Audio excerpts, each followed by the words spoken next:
everyone, I'm Gio. I am a Overwatch caster who you may know from Contenders China, but I'm also a really big follower of the European region. And in the run-up to the Atlantic Showdown, I wanted to give you some nuggets of insight about London Spitfire's very own academy team, the British Hurricane.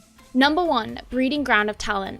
British Hurricane are one of those teams that seem to breed talent like crazy. With ex-players like Bunny Astro, Fusions, Craggy and Kib, everyone who touches this team seems to leave an even better player than they were. The current roster is being led by ex-Overwatch League main tank Numlocked, who has gained a reputation for fast and deadly Earth Shatters. Anyone who comes to face them will know the caliber and ferocity of the team they're facing.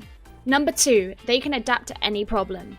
Last year, British Hurricane famously fell into Contenders trials after a weak Season 2. But with roster reshuffles and staff changes, they clawed back into Contenders and continually worked and improved until they got back to where they are now, a force to be reckoned with.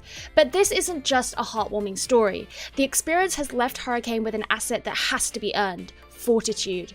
They refuse to give up, refuse to tire until they've achieved exactly what they set out to do. So that means for Atlantic Showdown, British Hurricane will be bringing everything. Number 3, only lost once. British Hurricane's only loss in the entirety of Season 1 2019 was in the finals against Angry Titans. It was the one thing that soiled their otherwise perfect group stage. But that's armed them with something incredibly valuable going into the Atlantic Showdown, an opportunity to learn from the mistakes they made. This means British Hurricane will have identified their very specific issues they had to address and will have been scrimming, practicing until they're perfect again. That one loss could have been more valuable to British Hurricane than they ever realised. Is the pressure on for British Hurricane to claim back that first place title that they've missed so much?